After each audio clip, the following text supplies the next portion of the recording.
Hi, and welcome back to Continual. Tonight, we are going to be talking about one of those great histories with fandom, folklore, and fantasy, none other than JRR Tolkien. But before we dive into that tonight, I'm your host, Jim Nettles, and let's go around the room and see who's going to be joining us for this conversation. So, Beth, being the first time, we're going to have you go first. Hi, I'm Beth Dolgner. I write paranormal fiction and nonfiction. So my worlds are very different from the worlds of Tolkien's, but my brain kind of goes on vacation in Middle Earth. I read The Lord of the Rings annually, and his worlds are things that just really mean a lot to me. Ed? Hi, I'm Ed McKeown, science fiction author in Charlotte, North Carolina, writing primarily science fiction and urban fantasy. Kind of like Beth, I have an annual touch-in with The Lord of the Rings, which I've been reading for many decades now, and love as much now as I did when I first met it. Jay? Hi, everyone. I'm Jay Requard. I'm an author of epic fantasy and sword and sorcery. My latest release is A Wave of Lions by Falstaff Books, which you can find at all major booksellers. Thank you for having me. And Mark? My name is Mark West. I am an actual academic. I'm an English professor at UNC Charlotte, where I've been in my 38th year of being a professor there. But I have taught Tolkien in various courses over the years. In fact, my introduction to really immersing myself in Tolkien was when I was a graduate student and found out that I was assigned to teach an entire class devoted entirely to Tolkien. So that's when I first learned about the fandom as it relates to this particular author. And I followed his career over the years in terms of what he wrote. Although I have to say that my specialty is children's literature and adolescent literature. So unlike many people, my favorite of the books is actually The Hobbit, but I know The Lord of the Rings well too. So let's actually start by, since we're here for fandom, let's start talking about where everybody got introduced to Tolkien. And so when we look at Tolkien, my first real introduction, I was probably 8 or 9 years old, and my aunt and uncle gave me their well-worn copies of the Lord of the Rings trilogy.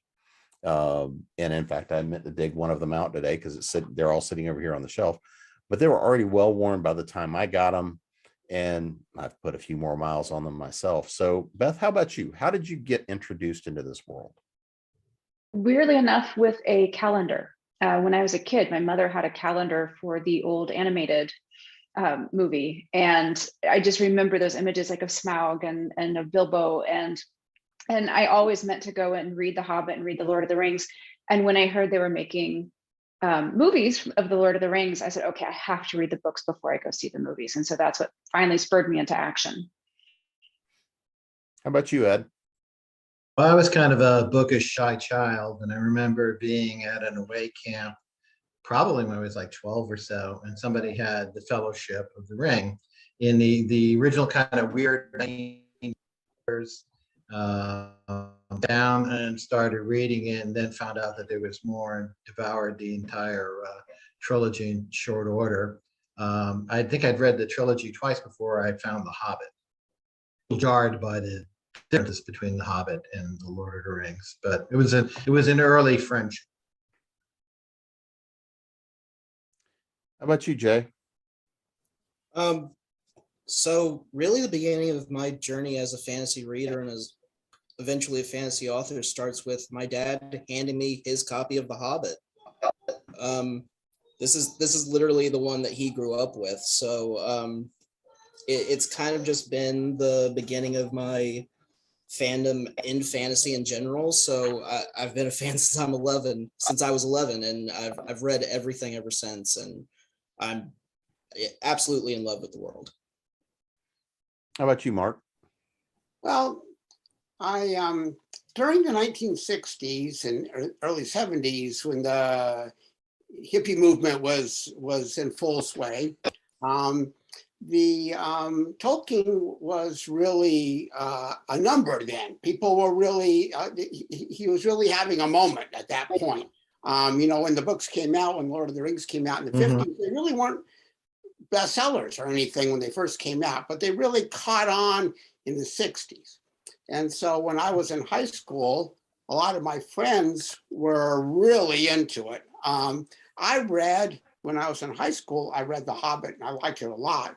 And then I picked up The Lord of the Rings. And frankly, when I was 16 years old, I really didn't like The Lord of the Rings. It was a little too ponderous to me. And I missed the humor. The Hobbit has a lot of humor, and I missed the humor. I like humor in my stories. But then when I was in college, I gave The Lord of the Rings a second chance, and I grew to really like it. But my first taste of Lord of the Rings, I wasn't as enamored with it as some people were back in the day. And then when I really began to learn a lot about it was when I was in graduate school and I had a teaching assistantship, and I would teach introduction to literature courses. And I normally would teach a course on fantasy literature. And so I kind of turned it into, I taught things like Lewis Carroll and stuff like that. But then one day I looked at my teaching schedule and it said, you're going to be teaching 2 sections of Tolkien. At that point, I'd never taught it before. So that was that experience of teaching those courses and seeing the students in the course. The students, and I have a whole bunch of stories about that experience, but I taught 2 sections of it back to back. Meet, and then I'd have a 10-minute break, and then I'd teach the exact same thing in the exact same classroom all over again. And half the students in that class were utter fanatics, and they knew a lot more about the book than I did because they were just immersed in it. And some of the students were just looking for a class that looked like it would be easy credits and kind of fun and knew nothing about it. So it was kind of an interesting mix, but that was really my introduction to fandom, was that experience of having students in my class who truly were fanatical. I didn't usually have in my other courses, this is a long time ago, this is over 40 years ago. But I didn't usually have that kind of fanatical response to people who might have read, Alice Adventures in Wonderland or something. Well, and so when I first started reading Tolkien, one of the things that jumped out at me, and of course, this is, they were written to be children's books. That was the targeted audience at the time. And, obviously a lot of the language is a product of the time, but the thing that really pulled me in, and I've read a lot of books and stories read through a long period of time. So, I'm used to reading language from different periods and looking at the influences and looking at the language, and being that Tolkien was a linguistic scholar himself, and the languages he created, the language is the first thing that really pulled me in. The fantastical elements were fun and all of that, but really it was the creation of the language, syntax, and all that sort of stuff that pulled me in, even at that young of an age. So Ed, what was it for you? What was it? When you picked up the book, was it the thing that you said, okay, I really do need to dive into this more? I was attracted by the characters and the interrelationships. I think as a young person, I was probably like at the time, you're always looking for someone to hold yourself. And for me, that the big model, Aragorn, they were influenced. They were people that you admired, that you would like to be like. So you had that, and then you had the intense friendship among the members, particularly of the Fellowship, and that was something I found very attractive as well. How about you, Jay? I think the real draw for me, when I was 11, I was smaller than most boys, and you often don't get picked to go out and play and do all those things. So the story of a wizard showing up on your doorstep and drawing you into an adventure that you don't think you're worthy for, but you learn along the way that you are, had a real draw for me as a really young child. I think another important part of it was Tolkien still, to me, has this way with language and his style of writing and his ability to translate a story, which I agree is often cumbersome and sometimes ponderous. But there's still something electric about just the world he creates and the atmosphere he's able to create in those books. It's still unlike most things I've read to this day. How about you, Mark? Other than, you know, that being told that you're going to be teaching class in it, what is it about? I love the world building. I think that he is a master at world building. And if you get into the stories, you really feel like you're there, like Middle Earth is a real place, with a history, with a botany, with a geology, with, you know, with languages and maps, and you can follow along. When I taught my course, I still remember I had students that were into maps. And so we took over one corner of the chalkboard. That was back before people did all of this technological stuff. And we kept a map for the entire course where they were going. And the students that were into the map were really into it. They would draw, you know, forests and stuff like that. It was more than just a little, it was like, it was a quarter of the chalkboard. But luckily nobody erased it over the whole course. So I still remember that. But the world building, he was a master at that. And I think other people who've come along to do this kind of high fantasy sort of writing have really learned at his feet in terms of how to create a believable, fully developed, rich world. To me, the characters are interesting. I like the characters, but it's the world building. Yeah, I think for me, I wanted to be there. It's not so much that I didn't really want to be Frodo or Bilbo or any of the characters. I just wanted to be in Middle Earth. That to me was what was the great appeal. And I think that in my interactions with fans related to this whole world, I think for a lot of them, that's what they want. They want to be in the world. And you can feel like you're in the world because it's just so richly developed. How about you, Beth? Especially if you have to pick it up every year, there's got to be something that pulls you back to it every time. Well, I certainly agree with what everybody else has said, but I think one of the things for me that's most significant is, for me, it's a message of hope. I mean, it's a very hopeful, you know, Lord of the Rings is very hopeful that, you know, even in dark times, there are still good things to be found, and dark times are not forever.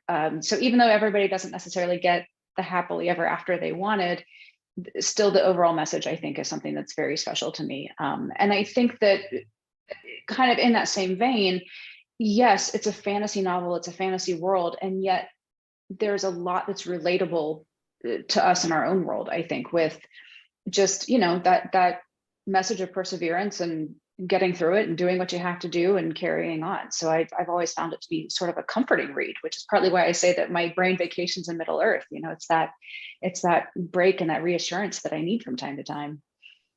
Yeah, Now, I'd have to say that one thing that I might disagree a little bit with folks is I have not found the writing, and I'm actually rereading it presently, ponderous. You know, it is a more formal English than we usually read, but I, you know, just entered the book and I've slid along the words, you know, like they were greased lightning. The books, to me, I read very fast, and there's beautiful descriptive passages in it. So yeah, I can see where some folks might find it ponderous. I would say that's not my own experience. Well, I found it that way when I was like 17, 16, when I first read. I didn't find Hobbit that way at all. But I remember when my first introduction to Lord of the Rings, I felt like somebody described it. They went up a hill and they went down a hill. And then they went up a hill and then they went down a hill. And then they went up a hill and then they went down a hill. And it just seemed like, come on, let's get on with this. But then, as I said, with a little bit more sophistication, you know, some years later, I noticed that they were doing things besides going up a hill and downhill. And I became more immersed in it. But that wasn't my first introduction to it. My first introduction was oh, this book takes itself way too seriously. That's how I felt about it. I didn't feel that way about The Hobbit because Tolkien can be funny, and kind of dry British wit, but and it's just, I don't know what happened. And also, in teaching, I mostly teach women. Most of my students are women in my classes. 80, 90, 95% of my students are women. And I've always found that a little tricky in terms of teaching anything related to Tolkien, because it's such a male world. I mean, one of the things that when Peter Jackson decided to make it into movies, like, I got to find some minor female character, make her into a real character, because I have to have some kind of female representation in this book. And so I don't know if my 17-year-old self was picking up on that, but that was something that I wish that he had been more gender inclusive. So I will say he doesn't have a lot of female characters, but the ones he does have are fierce, and I love them. Galadriel, Eowyn, and yeah, you're also asking perhaps a lot of a World War I era Don from Oxford. Well, if I may say, I think one thing about the books that make them special is that as the reader ages, you can find new things in them as you read along. Good point. Now, I've heard a lot of people from the 11 to about 18 range who read these books really do find, like, The Two Towers, for example, can be a really long read, especially when they start traveling through so many different geographies. And Tolkien really does kind of truncate the second book. The third book, too, a lot of people that are younger don't initially get why the journey of Frodo and Sam is so special. It translates, I think it translates a little bit better in the film, but I think as you follow those readers as they get older and they reread the books, slowly, like, as you say, it's not just going up and down hills. They start picking up on certain things. For example, all of us here are fans of The Hobbit. Tolkien was really careful to make sure that he wasn't writing what he considered allegory. But I think we all know, as we read the style of his writing and the stories that he was telling, certain things peek in, like World War I. There is a scene in The Hobbit where Bilbo has escaped Erebor with the Arkenstone, and he's running to the elves and the men of Lake Town, and I don't know if someone else had shown up by then. It's been a few years since I've read The Hobbit. I apologize. Gandalf was there. Gandalf was there. But if you read that, there's this passage that I didn't understand until I was in my 30s, where you finally see the transformation of Bilbo from the person that's sitting on the front porch of his Hobbit home to someone who is kind of turned into this kind of marauder, an actual burglar in the night, running through the forest, trying to, complete this breakneck, desperate mission, in some ways to start a war, to stop a war and end the violence in his mind.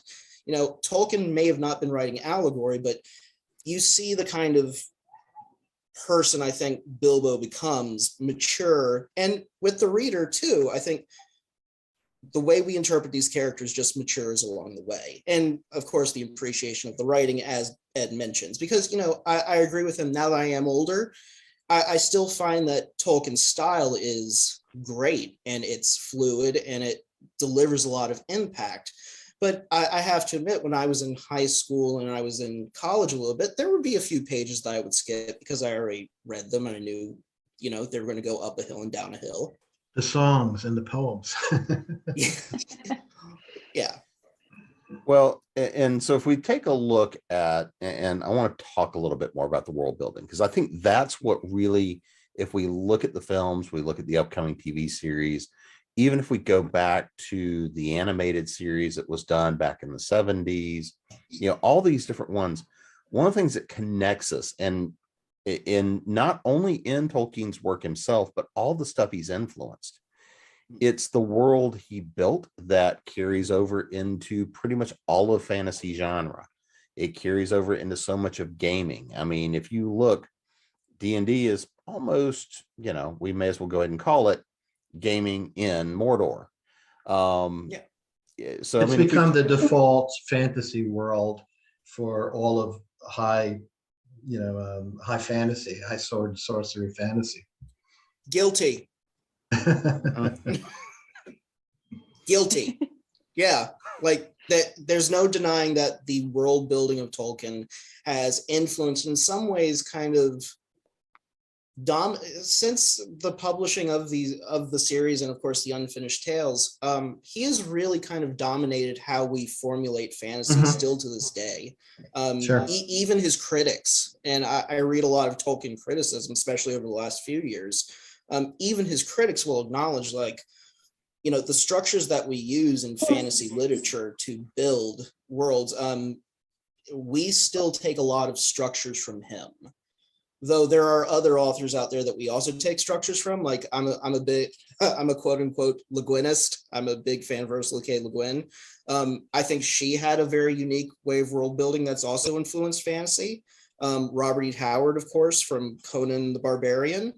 But if you really look at epic fantasy in general still, Tolkien still has this overwhelming influence upon how worlds are shaped and built.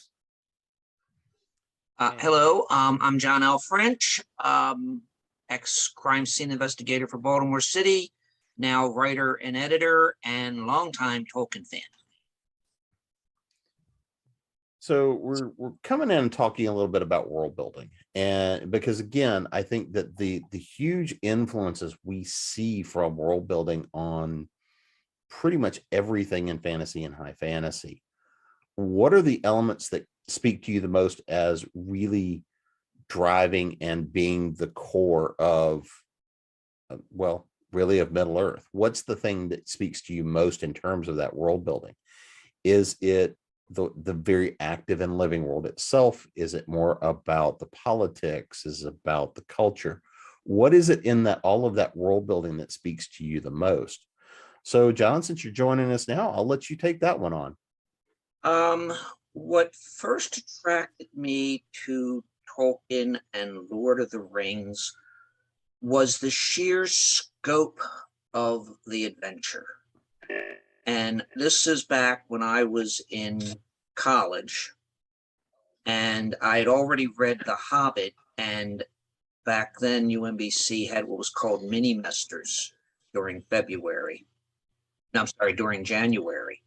And one of the mini-mester courses was Tolkien and the Lord of the Rings.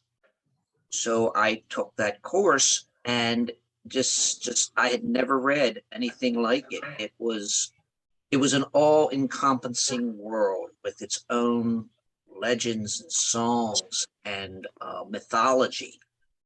And it was just something that drove me into reading the stuff before this, like Lord Dunsany, and reading things afterwards. I probably would not have read Glenn Cook's The Black Company had it not been for Tolkien. And now it seems like whenever I pick up a fantasy novel, these novels would not have been written had it not, well, maybe they would have been written in a way, but they would not have been written the way they were had it not been for Tolkien setting up what is basically the rules. How about you, Beth? What is it in the world building? What is it in the universe that you really pulls you in? I think there's two things I really like. One is just the casual references he throws in to things that if you're just picking up Lord of the Rings for the first time, you have no idea what they mean. Like they'll reference like the Valar or something like that. And you're like, okay, I don't know what that is. But what it does for me is it says, this is an established world. They have their customs, they have their spiritual beliefs. And so you kind of know that. So I think it adds to the authenticity. And certainly after reading the Silmarillion and then going back and rereading the Lord of the Rings, a lot of those references make sense. But I feel like even if you don't have that background, it still adds to the believability of the world and the depth of the world. The other thing that I really like is that, yes, it's this high fantasy world, but it's also in decay. We see so many of these places that have passed out of their glory years and are now in ruin. And I think there's something that was an interesting choice that Tolkien made to do it that way, and instead of to join the story when these places were at the height of their power, like Gondor, for instance. How about you, Jay? I would actually like to add on to something Beth said earlier. One thing that I like that's inherent to the world building is, it's not just light versus dark, it's hope versus darkness. Because there is this constant sway of temptation that every character has to face at some point along their journey. And it doesn't matter if it's Aragorn or Hurin or name any character. Tolkien really writes his characters to have this struggle, moral and ethically, along the way. And even though they sometimes struggle, they sometimes fail, there's this kind of idea that darkness will be defeated if we just hold the courage and hope and we don't give up. And I think that's a very important part of the world, because it sets not only the tenor of it, but the entire theme throughout the entire series and all the world building itself. I think Tolkien was really trying, if you go and read his biography and some of his letters, there were really times in his life where he was kind of afflicted by some deep depressions, and that was probably a lot of PTSD due to World War I. Of course, he was at the Battle of the Somme and lost all of his friends during the conflict, all of his college friends that he went to school with. I think that hope is something that is desperately integral to Middle Earth, and without it, everything just kind of doesn't work. I think the world building is fueled by this notion. How about you, Mark? Well, one of the things that we haven't talked about as much that has really drawn me is the author himself. So I've been fortunate that I've had opportunities to lecture at Oxford several times. And the times that it's been, since COVID, I haven't been to England since COVID, but every time I'd go to Oxford, I had to go to the Eagle and the Child. And I remember the first time I went there, I was fortunate that I could sit in the actual booth where the Inklings would regularly meet. And to me, that was part of the whole package for me, was not just the books, but this idea of these professors that, since I'm a professor myself, that would gather together and hash over their stories and have a sort of kind of camaraderie. They'd meet on a weekly basis. I really wanted to be part of that group. I felt a real pleasure saying, I'm sitting at the exact same table that they sat at, and there was Humphrey Carpenter wrote a book called The Inklings, and I enjoyed reading that. Yes. Because I felt like that sense of camaraderie amongst the writers themselves was appealing to me. And I think in some ways, when I read the books, I think about that as well. And, just wandering the streets of Oxford and thinking about what it would be like to be a professor there. And then reading about the relationship between C.S. Lewis and Tolkien is really kind of interesting, because, they were so close, and yet they took such a different approach to the writing, but they were both, scholarly, learned men who took an interest in writing fantasy stories in different directions. And, comparing, I don't participate in those big fantasy conventions anymore. I'm just too old to deal with all the crowds. But I remember I gave I participated in a presentation at Dragon Con that was about religion as it related to Tolkien and C.S. Lewis. That room was packed, and it was just I was just amazed at how. Everybody said, "Will those panelists please shut up, because I have something I want to say." But they were just primed and ready to go. So it was an interesting experience, but it again brought in the authors. There's something weirdly appealing about the authors themselves, at least to me. That's, to me, part of the fandom is is the authors and their lives, their biographies, like you were talking about, in terms of his experience in World War I and how formative that was, his education, his fascination with Norse mythology and dead languages and the old Norse myths. Those are things that you know, it's interesting that how he got into all of that. So that's part of it, you know. Well, and that kind of takes me down one place that I was hoping to go, which everybody here is a writer, is how our life experiences, how our knowledge, how everything really comes in and influences our work.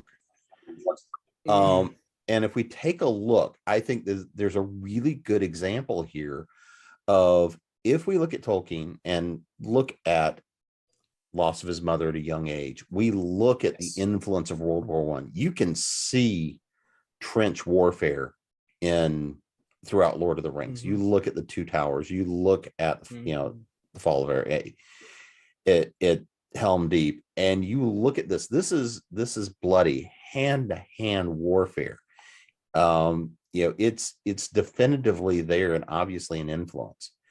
If we look at disease, if we look at corruption, if we look at the destruction of centuries of history, all of this makes its way from his personal experience into fundamentally the stories that we know, we see, we love, and have made it to film. You know, and so as authors, as creators, we have to acknowledge our experience and know that a lot of the time it's what we're processing that makes it into that work. So is there anything, you know, when you look at things from a writer perspective, from a creator perspective, and I think that Mark, your point here about looking at the fact that C.S. Lewis and Tolkien were both writing kind of their seminal works at the same time and discussing this, sitting in the pub, the great arguments and discussions that go on, to look at how both of them approached a lot of religion, faith, belief systems, and dogma, and how differently the two of them pursued it, I think is a great lesson for writers that all go and say, well, I don't want to give up an idea. It's not the idea, it's how you execute on it. And I think this is a great lesson we can take from that. So is there something about Tolkien, his history, his life, his background, that really speaks to you and how it translated into the work itself? So anybody want to take that one first? I would like to talk about how, like you said, I've read C.S. Lewis, the Perelandra trilogy, and my favorite, The Great Divorce. But and of course I've read Tolkien, and one of the things we talked about, you know, I was exposed to it early on in that class, is the lack of organized religion in the Lord of the Rings. Yes, they were it seemed like most of them were a very spiritual, whether they were good spiritual or bad spiritual. There was palpable good and evil in Middle Earth, but you didn't have an organized religion. Whereas C.S. Lewis wore his religion on his sleeve. Right. You know, however, I did in the paper I had to write, because you always have to write a paper in college. You know, I addressed my mind was on free will in Middle Earth. You know, the question of whether it was whether Frodo was destined to take the ring, or did it just happen? And as an aside, when I mentioned there's no evidence of that there's no organized religion in Middle Earth, I happened to notice in Tolkien's genealogy in the back that one of Frodo and Bilbo's ancestors was named Bingo. And so I argued that was evidence of at least one time there was Catholicism. And I was trying to go back to my notes, because that was one of those things that and I had forgotten about this until I was prepping for this a little bit today, was the fact that I believe C.S. Lewis was actually an atheist up until Tolkien talked him into conversion. It's a great story. And I had entirely forgotten about that. I was trying to go back to find the notes as to when it happened. But was the fact that one of the great rivalries happened not because he came to Christianity, but was that it was the wrong flavor. Yes. And Tolkien actually had some begrudging against Lewis because Lewis was able to write much faster than Tolkien was. I think The Hobbit came out someone needs to help me. But The Hobbit came out, and then there was a very long period before The Lord of the Rings came out. C.S. Lewis was able to come out in 54 and then 55. Right. C.S. Lewis was able to produce Narnia and a large amount of work in a short amount of time, including things like the Screw Tape Letters, a lot of his apologetics. And Tolkien wasn't necessarily comfortable with, not only Lewis becoming a Protestant, but also some of the subject of the Screw Tape Letters. One thing in Humphrey Carpenter's biography on Tolkien is that he notes that Tolkien had a little bit of a grudge against Lewis because he felt Lewis may not have been completely sincere because, this guy goes from being an atheist to suddenly writing apologetics. There is a real tension between the two, but there was also this enduring friendship, like Mark mentioned earlier, that really you can't separate the two and have a complete story of both authors. Apologies, gang. I didn't lose interest. I just had an internet problem over here and a crash. Oh. So I do want to kind of it did. And Beth, I don't know if you, Mark, anybody had anything else you wanted to add on to that piece or not. I just wanted to say that I read all of the Chronicles of Narnia when I was a boy. When I was junior high school. We used to have junior high school. Remember before they've been filled around with how they organized schools over the years, and I didn't find them annoying. I liked the stories and whatnot. And then I read them as a college student and I disliked them because it seemed like, stop preaching to me. I'm tired. Okay, I get it. He's Christ. I understand that. But come on, let's get on with the story. I'm tired of all this allegory. But I didn't really see the allegory or care much about it when I was a boy. I just kind of went along for the story. But it really offended me when I was, a young man. And then we read the stories aloud to our son when he was young, and we didn't raise him religiously, but he was there for the ride as well.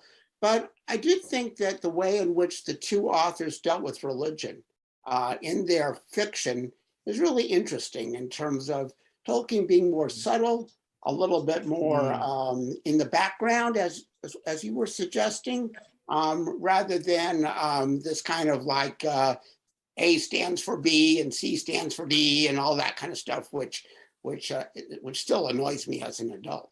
So. One thing, if I could add, I don't know who mentioned about Tolkien and how Norse myths and all that influenced him. About Mark. A couple months ago, I was in a brand new bookstore on Harford Road in Baltimore. And as you know, it's bad luck going to a bookstore for the first time and not buy anything. And I happened to find an encyclopedia of Tolkien by David Day, in which you've read it. Yeah, it's a marvelous book, and it doesn't do more than just, say, well, an orc is this and all that. It gets into the Norse myths, Norse myths, and the other impossible influences that Tolkien could have drawn from when he was writing Lord of the Rings. Plus, it's a pretty book. Yeah. I'm curious, because I'm not a fiction writer. I've never written fiction. My writing is generally scholarly writing or nonfiction for a general audience. I don't always write for academic audiences. In fact, I write for academic audiences less and less in my old age. But from a fiction writer's point of view, I'm curious because most of you do write fiction. I don't. But what impact Tolkien has on your own fiction? I mean, what inspires fiction writers about him, you know, half a century after, more than half a century after The Lord of the Rings was published? Well, he does encourage you to break a lot of rules. For example, like point of view rules. There are things such as the Frodo and his companions are leaving the Shire, and a fox comes across them, and it's like, here are a couple of hobbits sleeping outside, and he never learned any more about it. You know, the average editor would just reach through the screen and murder you if you did anything like that. And in fact, you know, Tom Bombadil, the asides that occur in this book would not be allowed in modern writing. So he does encourage you to go, but Tolkien did it and got away with it. And, you know, he is sort of maybe the exception that proves the rule in that regard. And it could be that there were no rules at the time for what Tolkien was writing. Yeah, Absolutely. But, now I write crime, I write pulp, I do some horror. The fantasy the little bit of fantasy I do write is not necessarily Tolkien, but I think the themes, the themes that Tolkien had in there, how the least important person can become the most important person, and there is a lot of, shall we say, sin and redemption in Tolkien. Who was, my mind's blanking, but who was it who tried to get the ring from Frodo? Boromir. Yeah, Gollum. Or a number of people tried to get the ring. Yeah, but Boromir, and how Boromir realized what he did, and he, wound up redeeming himself. In fact, Gandalf says that Boromir escaped at the end. He escaped honorable death. And Golem, in a way, redeemed himself at the end, even though through a bizarre set of circumstances. It was his ultimate unwilling sacrifice that saved everything. That in the whole, it's like,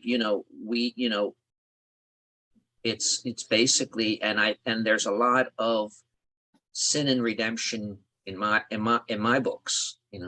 People, people who have done bad things and have, trying to make up for it, or other people who, who are trying to lead people to redemption. It's the unlikely hero. I have to say, John, your answer. Oh, go ahead. No, I'm sorry. I was speaking. Go ahead. I was going to say, John's answer is interesting because when Mark was asking the question, Boromir was the first person I thought of, because I think of all the characters in The Lord of the Rings, Boromir is probably the one I've read the most commentaries on, because people really like to delve into him being tempted by the ring and how, well, does this make him a bad person, or does it just make him human?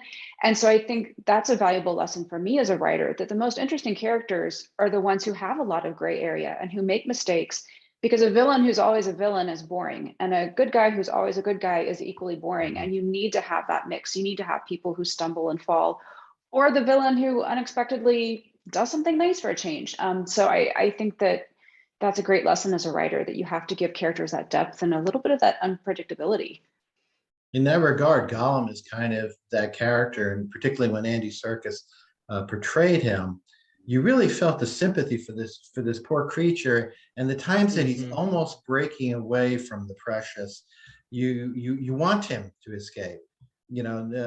As much of a villain as he is, you look at him and think, it's 500 years of being tormented by the ring, and who deserves that?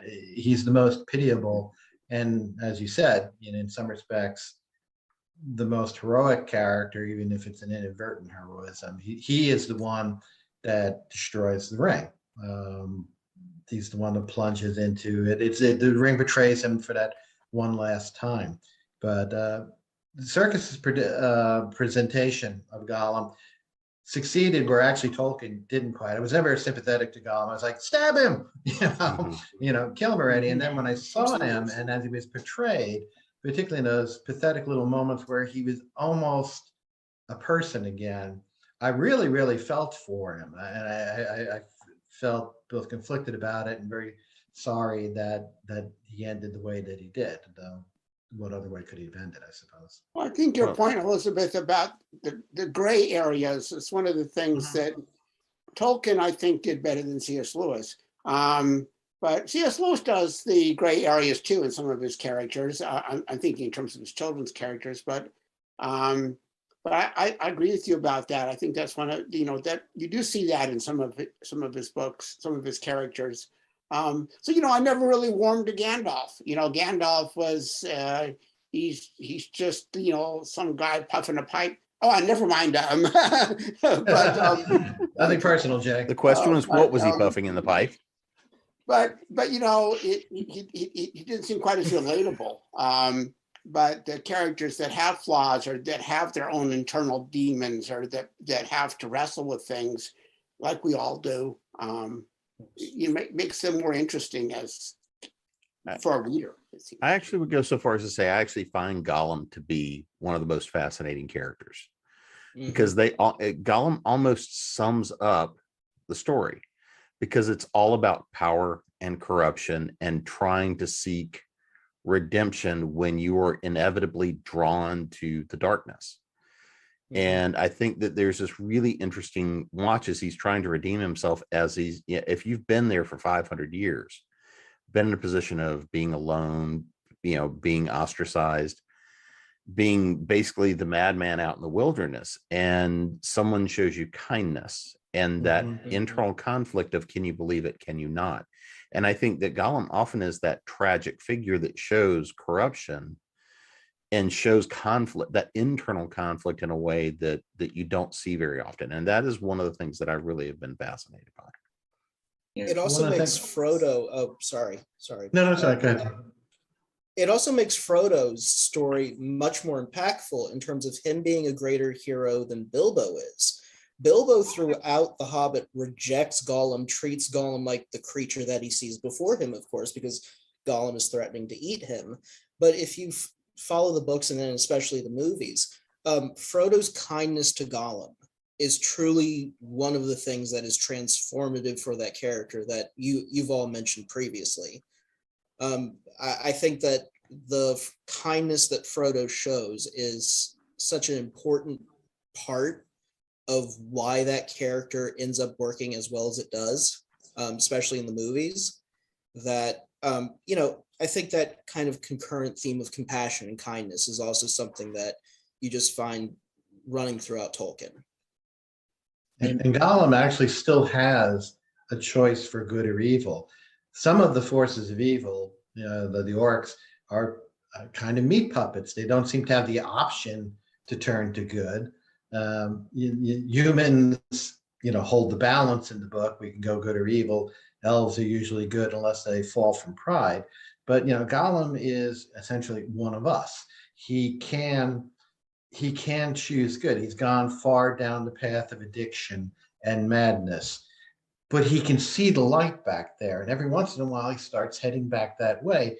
And you start rooting for him, just like you would a drug addict that is, turned back and is trying to make something of himself. That's where I think he is, as you say, in many respects, the most compelling character, because he's the most far gone, but still aware of his own potential for goodness. He still remembers the sun on water. He still remembers the cool breeze in his face. And in some respects, it would almost be better for him if he didn't. Yeah. One thing that struck me, I saw the first 3 episodes of Star Wars, which also tell a story of a good person who was corrupted by evil.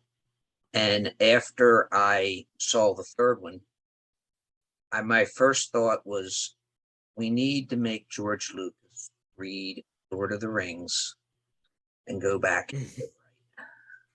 Yeah. Well, and You know, because there is some interesting analysis that actually overlays the story told in Star Wars to the story 4, 5, and 6 to the story that is told in Lord of the Rings. So there's an interesting actually overlay between the two, on top of Joseph Campbell and the hero's journey and all the rest of that. But there are some actual interesting studies that have been done that overlay the two different stories and the comparative story. Well, I think for a lot of people today, Peter Jackson's version of The Lord of the Rings, I love Peter Jackson's version of Lord of the Rings, and I did not like his version of The Hobbit. I just felt like he did a disservice to The Hobbit. Absolutely. Yes.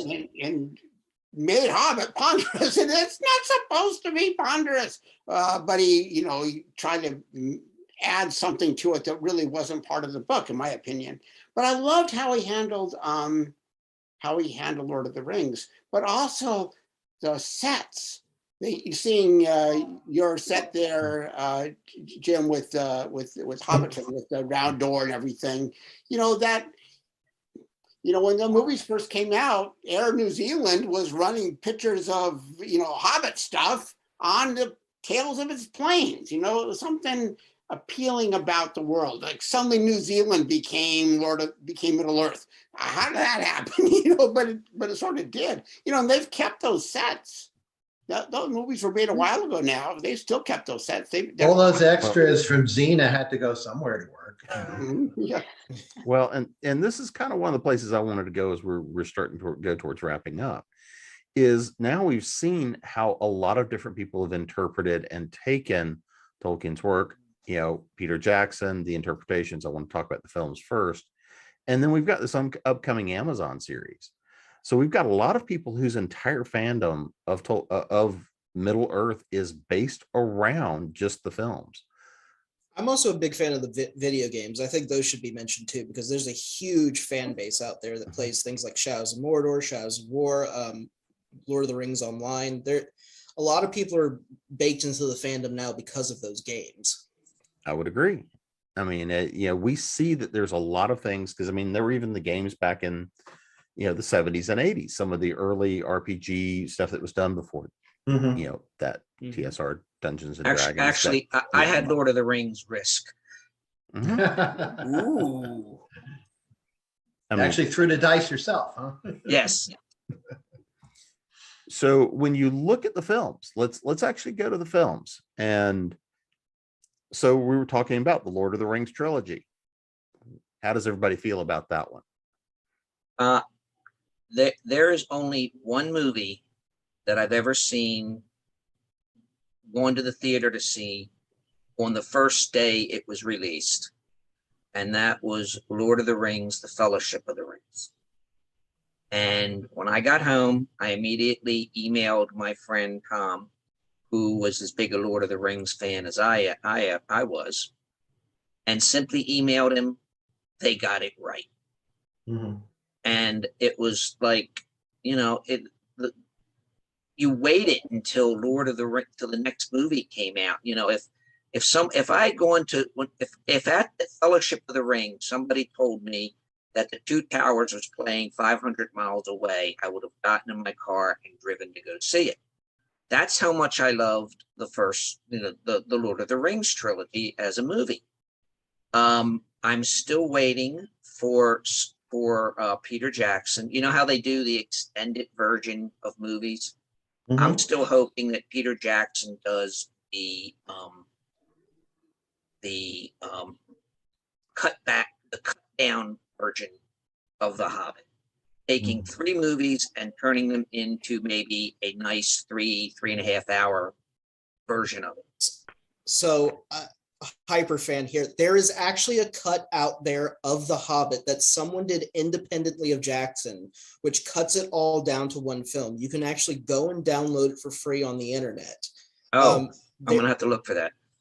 There's also the extended version of The Hobbit, which I have to say, being I actually do like the Hobbit Extended Edition. The Hobbit Extended Edition actually fleshes some things out and makes it a much better film. But there is a cut out there of The Hobbit that is basically boiled down to one film, and it's great. Have to look for that. Is it on YouTube? I think it is on YouTube. It might be on Vimeo as well. Okay. I have to look for that. Oh, speaking of a Hobbit on YouTube, the original Hobbit movie with Orson Welles as Bilbo is also in its entirety on YouTube. Orson Bean, but yes. Orson Bean, yes. I would have much rather seen Orson Welles. But, well, yes, there you go. Best soundtrack. As is the LP Poem and Songs from Middle Earth. That's also in its entirety on YouTube. I just want to see Orson Welles as Gandalf. We will kill no orc before it's time. For me, the Lord of the Rings, I saw Sauron. yeah, this was the best book to movie adaptation that I had ever seen. Even where he does away with things or would change. For example, the character Glorfindel disappears and the role is largely given to Arwen. Even Star works. The wretched excess that Peter Jackson was later capable of was restrained in the movie. And some things like the Mountain of Skulls that pour on people and in the City of the Dead didn't make it into the live movie. And that was a good thing. When he added to the Lord of the Rings, it was very iffy at best. When he edited it, he did a wonderful job of selecting, moving dialogue around, and moving characters, in my opinion. Well, he did. He really captured the world building. I mean, I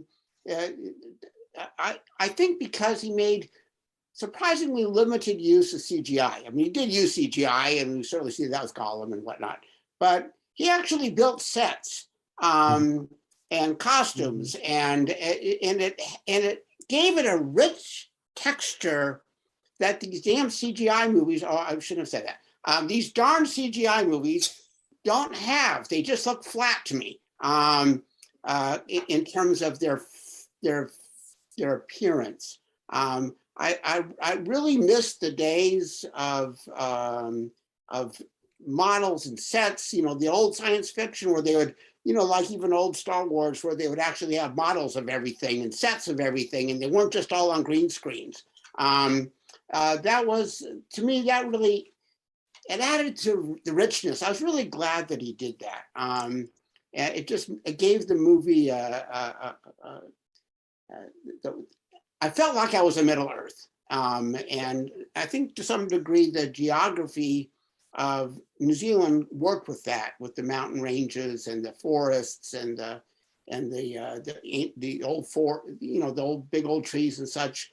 He made good use of that. So I like that. Has anybody ever seen Peter Jackson's documentary about World War I called They Shall Not Grow Old? Yes. Yeah. I thought he just did a fantastic job with that. And I think in some ways, in terms of his understanding of World War I and kind of in his bones, really, maybe gives him some ability to translate Tolkien, because as we've all said, World War I was so formative for him. And I would tend to believe I would tend to believe that his research into that is what led into that documentary is also part of what we saw translate into the world the same way we did, because I think he had that same sort of a vision that Tolkien walked into when he was writing these stories, the things that he had walked through to have some of that. May I make an argument for Peter Jackson's sake for a second? The Hobbit was originally supposed to be directed by Guillermo del Toro, who kind of dropped out at the last minute. Originally, Guillermo del Toro actually did have a lot of practical effects and real special effects lined up. When Jackson came on, as Ed and many other people have noticed, he really did add on to it, and he basically produced the entire film on a green screen stage. So, you know, I think the differences between the passion and the time that he put into the original trilogy was just not able to be translated into The Hobbit, because I think he was probably crunched for time. And budgets. Yeah, and budgets. Yeah. Well, and writing, what can forgive certain things, but then there were the gross, additions such as the flume ride with the orcs jumping in and people turning barrels into suits of armor. So don't get me started. So anything, I will say the one addition I really liked, although I should not have, was the sled pulled by hares. Yeah. I mean, I'd like to see that in a different movie, but that was just fun. That and the battle ram. So Beth, anything on your side from the films? Well, about 6 years ago, my mother, my aunt, and I went to New Zealand and did a 2-week driving tour to see the various Lord of the Rings filming sites. And to give you an idea of how much I love the movies, I cried when we were in Hobbiton. So it was just amazing to be there. Like, this is it. This is actually Hobbiton, and there's Bag End. So yeah, I think, I think I love the books and the movies equally, but differently. And they both have their strengths and weaknesses. And using Alan Lee's iconography and visual take on Middle Earth, I think made the Lord of the Rings films so much stronger. Because as you said, you do get tired of the CGI and the green screen, but merely doing it with sets doesn't necessarily help. I was watching the first episode of The Wheel of Time, and I thought it just looks like a Renaissance festival, and actually not as good as the one here in North Carolina. So it looks like Hercules. Yeah, you almost expect to see Joxer wandering around. It was impressive. Well, and that kind of carries to one of the last things I want to touch on a little bit is Amazon is now bringing forth their TV series. Jay, we were talking about beforehand a little bit about kind of the limitations and the rules that Amazon's playing with. You want to kind of hit on those real quick? So I think one thing that we have to acknowledge is that there's been a lot of debate already about the new Amazon series in terms of what's going to be brought in, what's going to be left out, some of the things that will be incorporated that maybe appeal to modern audiences. But I think that we have to recognize that Amazon spent a lot of money getting these rights from the Tolkien estate, and the Tolkien estate actually set some pretty strict guidelines, including insisting that the main shape of the Second Age will not be altered during the show. So during the Second Age, Sauron invades Eriador, is forced back by the Númenóreans, and then is, of course, returned to Númenor, where he corrupts them and seduces them to break the ban of the Valar. This history has to remain the same for the show, but they can, ask questions around that and play with the characters around that. Also, apparently, the estate set some pretty firm guidelines on when the show could take place. So the reason it's taking place in the Second Age is because the Tolkien estate has said that the first and third ages are off limits. They can't have the first age and they can't have the third, because those are primarily places that the Tolkien estate does not want touched, because they did not like the original Jackson trilogy in terms of either The Hobbit or Lord of the Rings. So what we're going to see going forward is going to be, in a sense, built around Tolkien's outline of the Second Age, but that's really all we're going to be able to see. If we see anything from the First Age, they might show it, but they have to be very careful. But we're not going to see anything from the Second Age. I don't think we're going to see Gandalf. We might see the Blue Wizards, stuff like that. Now, do you think that will help, as far as a second season? You think a lot of people who have just seen the movies will look at this and go, hey, where are the hobbits? Where's Gandalf? Or, that sort of thing? Elves, yeah. I think the bigger concern that the fandom that I've seen on the internet have is whether or not this show is going to look a lot like Game of Thrones. Mm-hmm. There's a lot of debate right now about are they going to have nudity on the show? And I think that conversation has kind of gotten muddied in terms of can we show sex? Would Tolkien approve of sex? It's very clear in the stories that people are having children, people are getting married. So of course characters are having sex. the idea of seeing elves and humans canoodling is probably not going to be that crazy. I think the thing that people are worried about is seeing kind of the luridness and the violence and kind of the slapdash nature that you saw in Game of Thrones paid to this franchise and this fantasy. And I don't think people really want to see that. I think they want that hopeful tone. I think they really want to see something that is, like Mark has mentioned, and John, and of course Ed and Beth and you Jim, they really want to go to Middle Earth. They don't want to go to Westeros remasked as Middle Earth. I don't So I want it think to turn that's- into I don't want it to turn into a grim dark series. You know, as I was just making a note on The Witcher, it's like, I don't care about the fight between Requard, Splashguard, and Midgard here. It's like they all seem Yes. awful people. They could all drop, as far as I'm concerned. While I'm not childlike enough to believe completely in good guys and bad guys, I want to have somebody to root for. If they're all these evil, horrible people, it's like there's got to be something else I can watch. And so this does bring one thing I do want to throw out there is, since this is an Amazon series and they are putting what, 450 million behind it, for more 465, something like that. It was this is going to, by the time this is all said and done, this is going to be upwards of $500 million. right. And I mean, they were putting 10 million an episode behind Wheel of Time. Yes. So, when you look at and compare the numbers, it's got a much greater budget. Do you think we're going to see something that's a better product than Wheel of Time? And do you think it's going to have that kind of return? It better be. I think that's all going to depend on the story. Right. I mean, Yeah. the best special effects in the world can't save a bad story. And I think, like Jay was saying, many of us still want those themes of hope and kindness. We don't want it just to be dark and violent and dramatic for the sake of being shocking and something to talk about on Monday morning at the office. Mm-hmm. Yeah, I am both looking forward to this production and dreading it. Mm.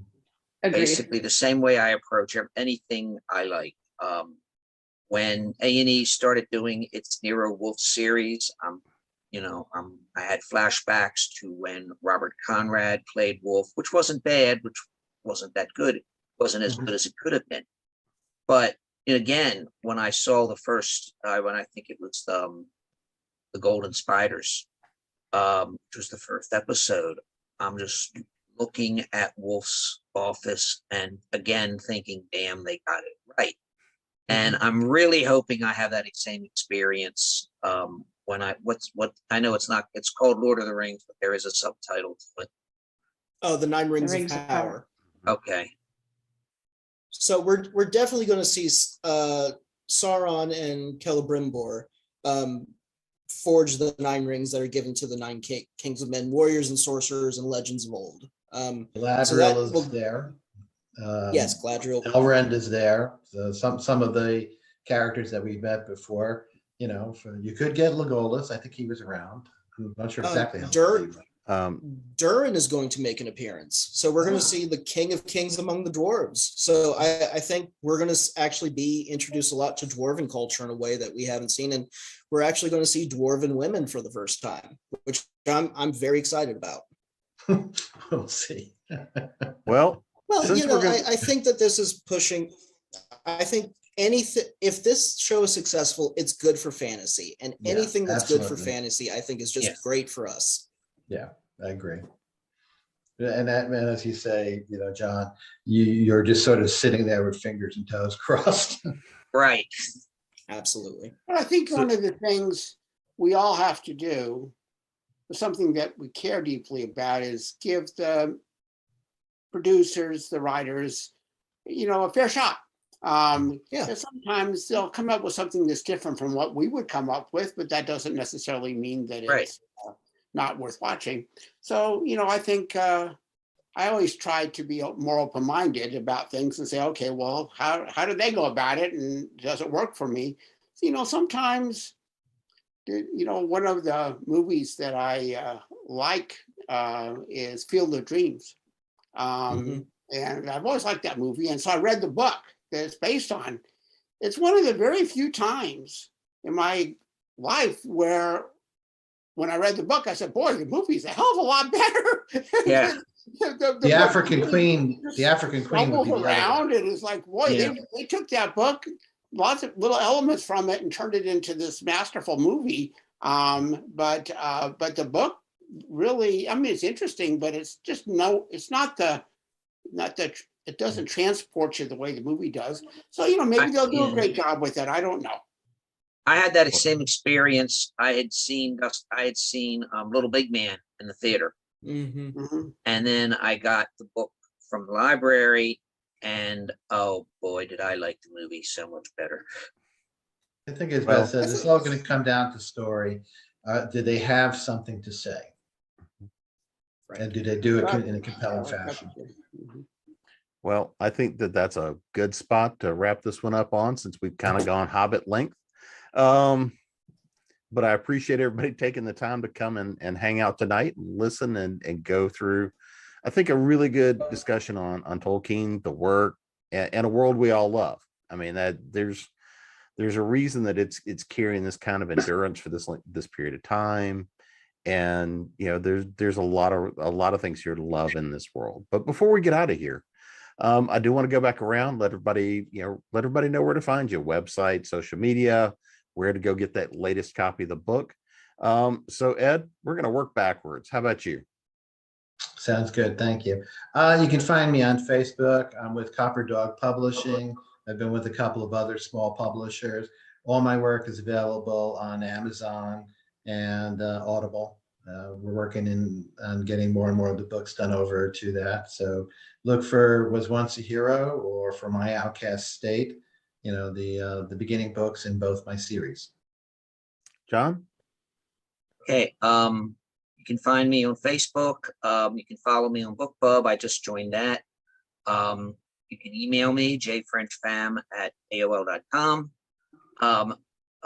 My two newest books are Mortal Sins, collection of stories about a forensic investigator for Baltimore City State's Attorney's Office, and Frankenstein, Monsters of the Abyss, written with Patrick Thomas. It's a new telling of Frankenstein's story from multiple points of view, and we put in all the things we think Mary Shelley left. Mark? Well, I don't write fiction, but I have two books coming out soon. One of which kind of relates to this. It's called Storybook Worlds Made Real. It's an edited book that I worked with on a longtime colleague of mine. It's about places, a little bit like what you were talking about in terms of going to New Zealand and seeing Hobbiton and feeling like, oh my goodness, there's this world and I can wander in it and I can open up the green door. But Storybook Worlds Made Real is about places that are based on stories that people have built. And I wrote chapters on Hans Christian Andersen and places in Denmark, and Astrid Lindgren. I'm a big fan of Astrid Lindgren, and Stockholm and Vimmerby and stuff. I wrote about that. And then for anybody who's really kind of a dry academic like I sometimes am, I have a fascination with Theodore Roosevelt, and I am fascinated by Theodore Roosevelt's passion for reading. And so that just consumed me for quite a while. And I just finished a book called Theodore Roosevelt's Library at Sagamore Hill. His home was called Sagamore Hill. And so I wrote a whole book about Theodore Roosevelt as a reader, how reading influenced his life. And then a big chunk of the book is all the books that he had, compared to like some presidents who haven't read a book. Theodore Roosevelt read a book a day. And really it had a tremendous impact on his presidency and his life. And so that book will be out in June. Jay? So I'm Jay Requard, author of Epic Fantasy and Sword and Sorcery. You can find me at jrequard.com or on Twitter at jrequard. If you go to subscribepage.com/books for the March Prime, you can download 2 free ebooks today. Thank you for having me. Well done. Well done. And Beth? I don't have the visual component like Jay I does. know. The best place to find me is just my website, bethdolgner.com. There's links there to all of my social media. You can buy all of my books on Amazon, and you can get the audiobook versions on Audible. My current series is the Eternal Rest Bed and Breakfast Paranormal Cozy Mysteries. Oh, I like the sound of that. It's And fun. It's a little bit of, it's like Murder, She Wrote, but with ghosts. Oh, nice. And I've had the pleasure of being your host tonight, Jim Nettles. You can find me at jamespnettles.com, authoressentials.net, and at the Speculative Fiction Academy as well. And until next time, we will see all of you soon. Thanks for hanging out with us. Bye, everybody. Bye-bye. It was fun. Bye. Bye. Take care.